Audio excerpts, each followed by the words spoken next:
Hey everybody, one that always bored, never boring. Today we have another Warhammer Quest Cursed City update. Games Workshop promised us weekly updates on this game, and they are holding true to that, but the updates aren't the most insightful. Previously we have seen some of the heroes and one of the villains, and today, on Thursday the 18th of February, they have teased another one of the villains. So I'm just going to read from the Warhammer community page, and then at the end there are a few more things I would like to talk about regarding Cursed City. The site says, today you can say hello to Torgillius the Chamberlain, a so-called scholar performing depraved necromantic experiments to raise more warriors for the Ulfan Watch.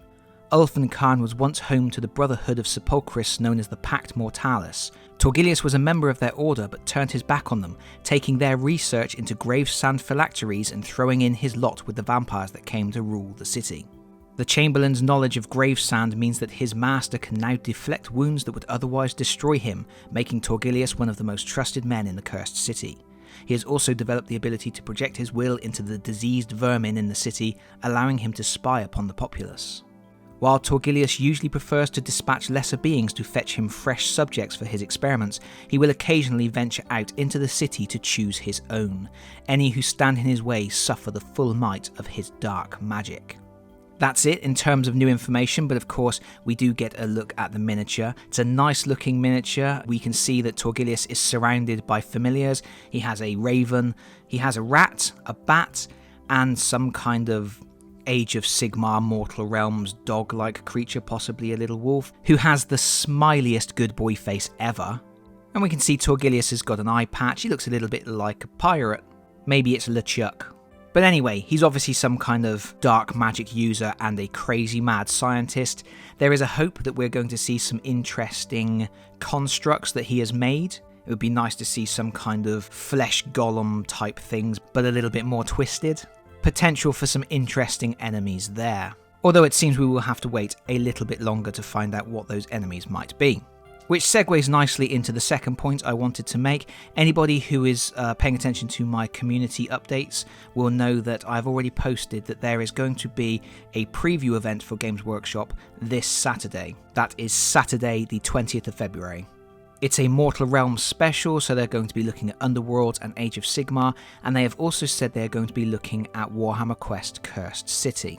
They haven't said yet what they're going to be focusing on, but we can expect some more reveals.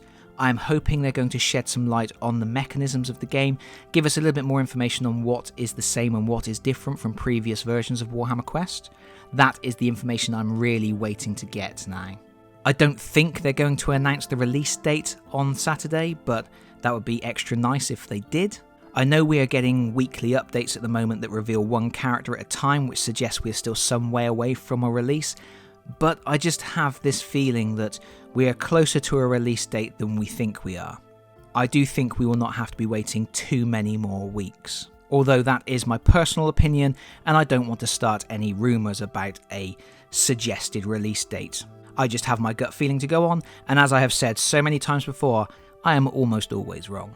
But talking about rumours, that is the final thing I wanted to briefly mention. I have been specifically avoiding talking about a particular rumour that is going around the internet, that Cursed City is going to retail at $300. I have been avoiding talking about it because I think that rumour is complete nonsense. I think there is no evidence to suggest we will be anywhere close to that price, and I think everything we know about the game suggests it is not going to be close to that price. If I am wrong, I will hold up my hands and say, yep, I was wrong and Games Workshop are crazy.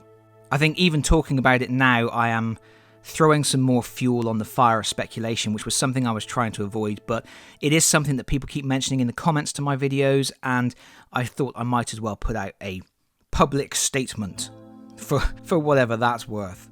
I absolutely do not believe this game will retail for anywhere close to $300. If we look at Blackstone Fortress retailed at £95, which is $150 in the US market. And of course, that was 2 years ago. I think we can expect the price to have increased ever so slightly, but I do not see how we are going to double the cost of Blackstone Fortress for a board game. Remember, Blackstone Fortress came with 44 push-fit miniatures, and it had 40 double-sided board tiles, well over 200 cards, All the other markers, the dice, the plastic envelopes, the sealed secret envelopes. A huge amount of content, so I don't know what people are expecting Games Workshop to put into a box for a board game that is going to make it worth $300. You're not going to be getting an army of miniatures. At the moment we know there are going to be 8 heroes, and we know there are 5 main villains. And then all that's left are the other monsters that you're going to confront. We also know it's a board game set in a city. It's not a skirmish game, it's not a tabletop war game. Necromunda Uprising was an expensive box set that Games Workshop released. I think it was $290, but that had hundreds and hundreds of dollars worth of terrain in there that tabletop gamers wanted and tabletop gamers will use for that game and many other games. I don't see Games Workshop chucking in terrain in the Cursed City board game. What are they going to include? Are they going to include houses? How would that benefit the board game? Obviously, they never put out official terrain for Blackstone Fortress at all. Some people did make STL files and made good money selling 3D printed terrain to the people who wanted it. Games Workshop may have seen that market opportunity and they may have thought, well, if people want 3D terrain for their Warhammer Quest board games, we will provide that. But I really can't see them including that in the base game. That's going to be an expensive add-on purchase.